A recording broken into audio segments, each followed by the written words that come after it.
Bismillahirrahmanirrahim. Assalamualaikum warahmatullahi wabarakatuh. Saya Deris Putra Lesmana dari jurusan Elektro kelas C akan menjelaskan tentang GGL bab 7 Fisika Dasar 2. Pada bab sebelumnya, kita sudah mempelajari bahwa arus listrik dapat menghasilkan medan magnet. Di sekitarnya fenomena ini memiliki makna bahwa kemagnetan dapat dihasilkan oleh peristiwa kelistrikan. Apakah fenomena sebaliknya dapat terjadi? Nah, pada bab ini kita akan membahas topik itu, dan ternyata kelistrikan dapat dihasilkan oleh peristiwa kemagnetan. Plus magnetik. Sebelum kita masuk ke topik inti, bagaimana peristiwa kemagnetan dapat menghasilkan kelistrikan, mari kita definisikan flux berikut. Yang ini ya. Jadi pada gambar ini, kita menemukan bahwa ada beberapa jumlah garis gaya, atau ada empat jumlah garis gaya yang menembus permukaan dalam. Jika dalam suatu ruang terdapat medan magnet, jumlah garis gaya yang menembus permukaan dengan luas tertentu bisa berbeda-beda, tergantung pada kuat medan magnet dan sudut antara medan magnet dengan vektor permukaan. Flux magnetik mengukur jumlah garis gaya yang menembus suatu permukaan. Flux magnetik didefinisikan sebagai P sama dengan integral B dikali D dikali A cos theta, dengan theta adalah sudut antara vektor B dan vektor dA. Jika pada permukaan besarnya medan magnet konstan, maka kita dapat menuliskan P sama dengan B integral D dikali A cos theta. Dan jika pada permukaan sudut antara B vektor dan dA vektor selalu konstan, maka cos theta dapat dikeluarkan dari integral dan diperoleh B vektor dot produk A vektor.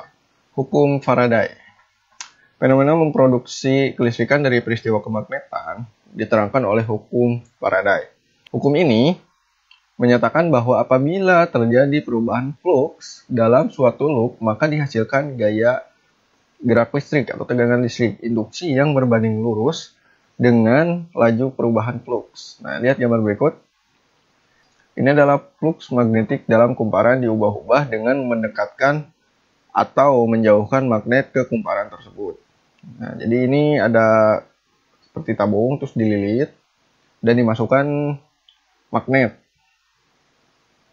Nah, berdasarkan gambar berikut, ketika batang magnet didorong mendekati kumparan, maka kuat medan magnet yang ada dalam rongga kumparan bertambah. Akibatnya flux magnetik yang terkandung kumparan bertambah yang mengakibatkan muncul GGL induksi. Ini direpresentasikan oleh adanya arus yang diukur oleh amperemeter. Kedua, ketika batang magnet didiamkan, maka tidak ada perubahan kuat medan dalam rongga kumparan. Akibatnya, flux magnetik yang dikandung kumparan tidak berubah, sehingga tidak ada GGL induksi yang muncul, atau tidak ada arus yang diukur amperemeter. Ketiga, ketika batang magnet ditarik keluar dari kumparan, maka kuat medan magnet yang ada dalam rongga kumparan berkurang. Akibatnya, flux magnetik yang dikandung kumparan berkurang sehingga muncul GGL induksi. Ini direpresentasikan oleh adanya arus yang diukur oleh amperemeter. Secara matematik, hukum tersebut dapat ditulis sebagai sigma sama dengan min N dikali D Pi per dt. Dengan sigma adalah gaya gerak listrik atau GGL, induksi, dan N jumlah lilitan kumparan. Tampak dari persamaan tersebut, besarnya GGL yang dihasilkan bergantung pada seberapa cepat perubahan flux berlangsung, bukan bergantung pada beberapa nilai flux saat itu. Juga makin banyak lilitan pada kumparan, makin besar GGL induksi yang dihasilkan. Contoh aplikasi hukum Faraday. Contoh, berapa GGL induksi yang dihasilkan oleh kumparan yang berputar pada gambar 7.2 jika jumlah lilitan adalah M. Kita sudah hitung jumlah flux yang menembus kumparan adalah Pi sama dengan B dikali AB cos omega T. Dengan demikian, GGL induksi yang dihasilkan adalah sigma sama dengan N dikali B dikali AB dikali omega sin omega T. Selanjutnya hukum Lenz. Medan magnet yang berubah-ubah menembus sebuah kumparan. Kemanakah arah induksi yang dihasilkan? Nah, jadi ini Medan magnet itu menembus kumparan. Nah, ini ya menembus. Medan magnet yang berubah-ubah besarnya menembus kumparan. Dengan demikian terjadi perubahan fluks dalam kumparan tersebut. Berdasarkan hukum Faraday, dihasilkan gegel induksi sigma. Pertanyaan selanjutnya adalah, kemanakah arah aliran arus dalam kumparan tersebut? Apakah arus melewati hambatan dari A ke B atau B ke A? Hukum Faraday hanya mengungkapkan besarnya gegel induksi yang dihasilkan ketika terjadi perubahan fluks magnetik dalam suatu loop. Tetapi kemana arah arus induksi dalam loop tersebut tidak terungkap lebih detail oleh hukum tersebut. Arah arus induksi yang dihasilkan diungkapkan oleh hukum Lenz yang bunyinya sebagai berikut. Arah arus induksi dalam suatu kumparan adalah sedemikian rupa sehingga medan magnet yang dihasilkan arus tersebut melawan perubahan fluks penyebabnya. Maknanya itu pertama, satu, jika fluks yang menyebabkan gegel makin lama, makin besar, maka arah arus induksi harus sedemikian rupa sehingga medan magnet yang dihasilkan memperkecil fluks tersebut. Ini hanya mungkin jika arah medan magnet yang dihasilkan arus induksi berlawanan dengan arah medan yang diterapkan pada loop. Jika fluks yang menyebabkan GGL makin lama, makin kecil, maka arah arus induksi harus sedemikian rupa sehingga medan magnet yang dihasilkannya memperbesar fluks tersebut. Ini hanya mungkin jika arah medan magnet yang dihasilkan oleh arus induksi searah dengan arah medan yang diterapkan pada loop. Contoh, pada gambar berikut, sebuah kawat berbentuk huruf U diletakkan dalam medan magnet konstan dengan bidang kawat tegak lurus, medan magnet B yang konstan. Sebuah batang AB diletakkan di atas kawat U sehingga terjadi kontak listrik dengan dua kaki kawat U. Batang AB digerakkan ke kanan dengan laju tetap V. Jika hambatan total loop adalah R, berapa arus yang mengalir dalam loop dan kemanakah arus tersebut? Nah, untuk menentukan GGL yang dihasilkan, kita harus menentukan fluks terlebih dahulu. Misalnya, suatu saat jarak batang AB ke kiri kawat U adalah X. Luas loop adalah A sama dengan L kali X. Karena arah medan magnet tegak lurus bidang loop, maka fluks magnetik yang dilingkupi loop dapat langsung ditulis sama dengan P sama dengan B dikali L dikali X. Berdasarkan hukum Faraday, GGL yang dihasilkan adalah sigma sama dengan N dikali B dikali L dikali dx per dt. Karena batang AB hanya satu, maka jumlah lilitan loop hanya satu. Jadi N sama dengan 1 lilitan. Besarnya dx per dt tidak lain daripada laju gerakan batang AB atau dx per dt sama dengan V. Jadi yang dihasilkan adalah sigma sama dengan B dikali L dikali V. Arus induksi yang dihasilkan sama dengan I sama dengan minus B dikali L dikali V per R. Selanjutnya adalah dinamo. Kita sering menyumpai dinamo pada sepeda, pada motor, pada mobil. Dinamo yang digunakan untuk mengubah energi gerak menjadi energi listrik. Pada sepeda, energi listrik yang dihasilkan digunakan untuk menyalakan lampu sepeda. Dinamo terdiri dari sebuah kumparan yang bergerak dalam medan magnet tetap. Di bagian luar dinamo, ada bagian yang dapat disentuhkan untuk dilepaskan dari roda sepeda. Bagian tersebut berhubungan dengan kumparan di dalam dinamo. Ketika bagian ini disentuhkan ke roda, maka bagian tersebut berputar mengikuti putaran roda. Sehingga kumparan di dalam dinamo berputar. Akibatnya, fluks yang dikandung kumparan berubah-ubah. Perubahan fluks tersebut menghasilkan GGL induksi, yang pada akhirnya mengalirkan arus ke lampu. Dan lampu akhirnya menyala. Di siang hari, kita melepaskan kontak dinamo dengan roda sepeda sehingga lampu tidak menyala pada siang hari. Bagaimana prinsip kerja dinamo? Lihat gambar berikut. Kumparan XYWX berputar dalam medan magnet tetap. Panjang sisi-sisi kumparan adalah A dan B. Akibat perputaran, maka luas penampang kumparan yang tegak lurus medan magnet berubah-ubah sehingga terjadi perubahan fluks yang dikandung kumparan tersebut. Luas kumparan A sama dengan A dikali B.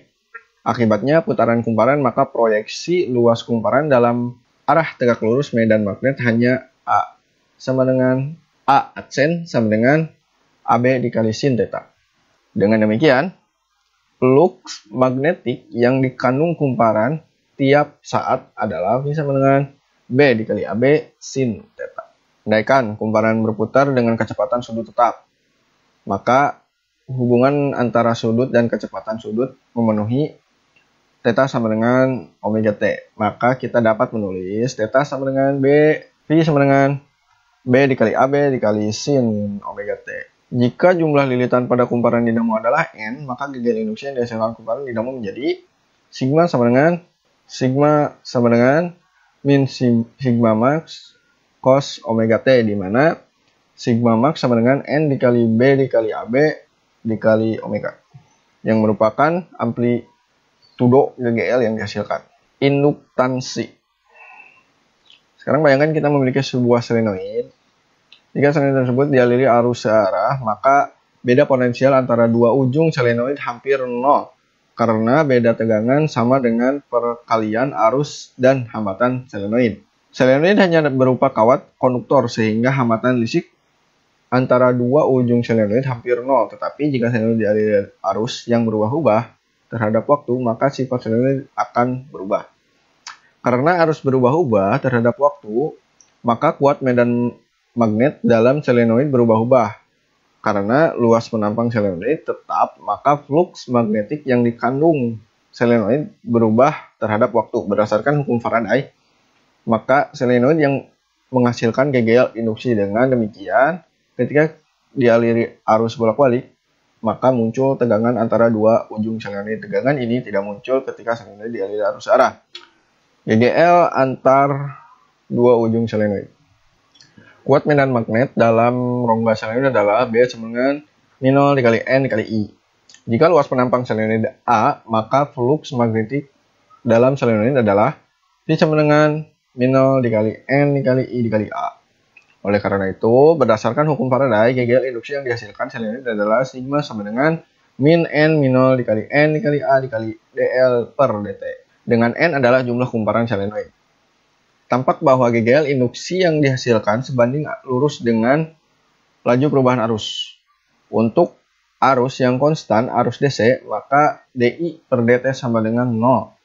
Sehingga GGL induksi yang dihasilkannya 0. GGL induksi hanya dapat ada jika arus yang mengalir berubah-ubah terhadap waktu, sehingga dl per dt tidak 0. Tanda minus dalam persamaan ini, yang min N min 0 dikali NA dikali dl per dt, menyatakan bahwa polarasi GGL yang dihasilkan melawan laju perubahan arus. Ini bersesuaian dengan ungkapan hukum Lenz. Jika arus yang mengalir pada solenoid makin besar, dl per dt lebih dari 0, maka polarasi GGL harus menghasilkan arus yang melawan arus penyebab ini. Dan sebaliknya, jika arus mengalir pada solenoid makin kecil, dl per dt lebih kecil dari 0. Dan sebaliknya, jika arus yang mengalir pada solenoid makin kecil, di per dt lebih kecil dari 0, maka polarasi GGL harus menghasilkan arus yang searah arus penyebab ini. Gambar ini adalah contoh arah arus yang mengalir dalam solenoid dan arah arus induksi yang dihasilkan. Nah ini ya, yang atas itu arus yang diberikan pada solenoid dan yang bawah arus induksi yang dihasilkan. Berdasarkan gambar tersebut, pada saat 0 sampai A, arus yang mengalir pada solenoid makin besar sehingga dI per dt sama dengan positif. Akibatnya arus induksi yang dihasilkan berharga negatif. Laju perubahan arus yang diberikan pada solenoid kemiringan kurva arus makin kecil sehingga harga arus induksi yang dihasilkan makin kecil pula dan menjadi 0 pada titik A ketika kemiringan kurva arus yang diberikan 0. Yang kedua, antara A sampai B, arus yang menghasilkan pada solenoid makin kecil dan perubahan secara linier. Dengan demikian, dl per dt berharga konstan negatif. Akibatnya, arah arus induksi yang dihasilkan berharga positif. Ketiga, antara B sampai C, arus yang diberikan pada solenoid konstan sehingga dI per dt sama dengan 0. Akibatnya, arus induksi yang dihasilkan juga 0. 4. Pada saat T lebih besar dari C, arus yang diberikan pada solenoid naik secara linier. Akibatnya, dI per dt berharga positif dan konstan. Dengan demikian, arus induksi yang dihasilkan berharga konstan negatif. Induktansi diri. Kita menuliskan besaran yang bernama induktansi diri. L yang memenuhi hubungan sigma sama dengan min L dikali DI per dt. Dengan membandingkan persamaan yang di atas dengan yang ini, kita peroleh bentuk indukasi diri adalah L sama dengan N dikali min0 dikali N dikali A. Jika L adalah panjang solenoid, maka kita dapat menulis N sama dengan N per L. Dengan demikian, kita peroleh bentuk lain ungkapan induktasi diri sebagai L sama dengan N kuadrat dikali min0 dikali A per L. Satuan induksinya adalah Henry dan disingkat H. Induktansi bersama. Di samping induksi diri, kita juga menemukan induktansi bersama. Induktansi bersama memerlukan kehadiran dua solenoid atau lebih. Induktansi bersama memperhitungkan efek satu solenoid terhadap solenoid lainnya. Misalkan kita memiliki dua solenoid yang diletakkan. Nah, contoh gambar berikut ya. Dua buah kumparan yang berada pada jarak yang cukup dekat. Solenoid pertama, jika dialiri arus I1 yang berubah-ubah terhadap waktu. Akibatnya medan magnet yang dihasilkan solenoid berubah-ubah. Sebagian medan magnet ini masuk ke dalam rongga solenoid kedua sehingga menghasilkan fluks pada solenoid kedua. Karena medan magnet berubah-ubah, maka fluks magnetik pada solenoid juga berubah-ubah. Akibatnya, pada solenoid kedua muncul gegel induksi. Berapa besar gegel induksi tersebut? Misalkan, medan magnet yang dihasilkan solenoid pertama adalah B1. Maka medan magnet yang menembus solenoid kedua berbanding lurus dengan B1. Memperbesar induktansi.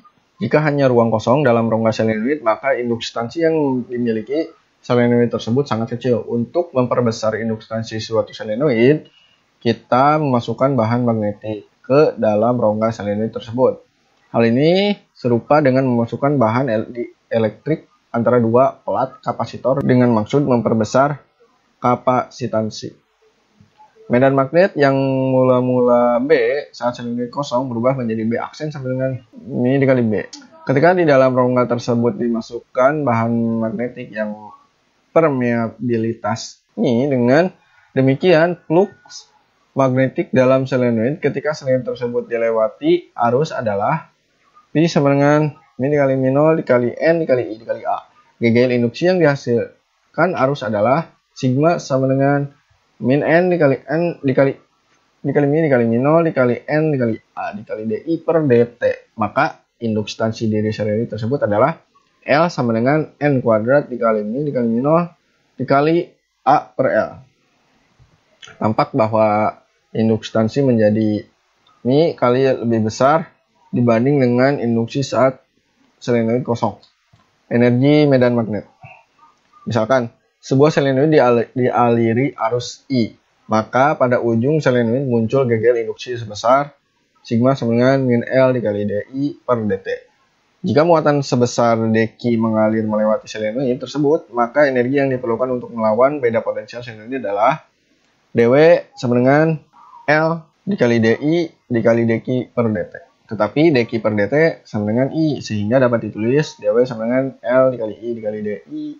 Kerja total yang dilakukan untuk melewatkan arus pada solenoid dari 0 hingga arus I adalah W sama dengan integral batas atas I batas bawah 0 D dikali W, sehingga sama dengan setengah dikali L dikali I kuadrat. Kerja yang diberikan tersimpan sebagai energi dalam solenoid. Jadi, energi yang tersimpan dalam solenoid yang dialiri arus I adalah U sama dengan setengah dikali L dikali I kuadrat. Transformator. Transformator yang sering disingkat trafo adalah alat listrik yang digunakan untuk mengubah tegangan listrik menjadi lebih besar atau lebih kecil dari tegangan semula. Dengan tegangan yang dapat diubah oleh trafo hanya tegangan yang berubah-ubah terhadap waktu. Misalnya, tegangan bolak-balik. Secara umum, trafo memiliki dua kumparan. Kumparan primer berada di bagian input, tempat tegangan listrik masuk ke dalam trafo. Dan kumparan sekunder berada di bagian output trafo, tempat tegangan listrik hasil pengubah keluar dari trafo. Nah, lihat gambar berikut. Jika digunakan teras, maka medan magnet yang dihasilkan kumparan menyebar keluar. Yang ini ya, jika didahulukan teras maka menyebar keluar. Yang kedua, medan magnet yang dihasilkan kumparan terperangkap dalam arus jika di dalam rongga kumparan dipasang teras besi. Nah, jadi dia terperangkap di sini. Jika arus masuk ke dalam kumparan primer, maka dihasilkan medan magnet. Medan magnet yang dihasilkan kumparan primer diarahkan ke kumparan sekunder. Agar pengarahan tersebut berlangsung efektif, maka di dalam rongga trafo umumnya diisi teras besi atau bahan lain yang dapat bersifat magnetik. Dengan penggunaan bahan tersebut, maka seolah-olah medan magnet yang dihasilkan kumparan primer mengalir ke dalam bahan tersebut dan seluruhnya mencapai kumparan sekunder. Gambar ini adalah skema trafo, di mana kumparan primer dan sekunder sama-sama melingkupi teras besi yang sama. Jadi diperoleh Bx sama dengan Bp. Dengan Bs adalah medan magnet yang ada di kumparan sekunder dan Bp adalah medan magnet yang ada di kumparan primer. Dengan asumsi bahwa kumparan primer berperilaku sebagai solenoid ideal, maka Bp sama dengan ini dikali minol dikali Np dikali Ip. Dengan Mi permeabilitas bahan teras. Flux magnetik pada kumparan primer adalah Pipet sama dengan Bp dikali Ap atau sama dengan Mi dikali minol dikali Np dikali Ip dikali Ap. Flux magnetik pada kumparan sekunder adalah Ps sama dengan Bs dikali As sama dengan Mi atau sama dengan Bp dikali As atau sama dengan Mi dikali minol dikali Np dikali Lp dikali As. Detektor logam itu biasanya dipakai di bandara. Itu salah satu contohnya adalah ketika para petugas tersebut mengayunkan tongkat ke tubuh kita. Nah, apabila kita membawa benda yang terbuat dari logam, maka detektor tersebut akan berbunyi. Detektor logam yang sangat vitas digunakan di bandara untuk menghindari pembajakan yang membawa senjata tajam dan senjata api yang umumnya terbuat dari logam. Bagaimana sih prinsip kerja detektor logam? Nah, kita lihat gambar ini. Ini adalah skema detektor logam. Detektor logam secara prinsip terdiri dari dua buah lilitan yang orientasinya sangat tegak lurus. Arus bolak-balik dialirkan ke lilitan besar sehingga dihasilkan medan magnet yang berubah-ubah terhadap waktu di sekitar lilitan tersebut. Tetapi karena medan magnet yang dihasilkan kumparan besar masuk ke kumparan kecil dalam arah sejajar bidang kumparan kecil, maka tidak dapat flux magnetik dalam kumparan kecil. Dengan demikian, tidak ada arus yang dihasilkan di kumparan kecil.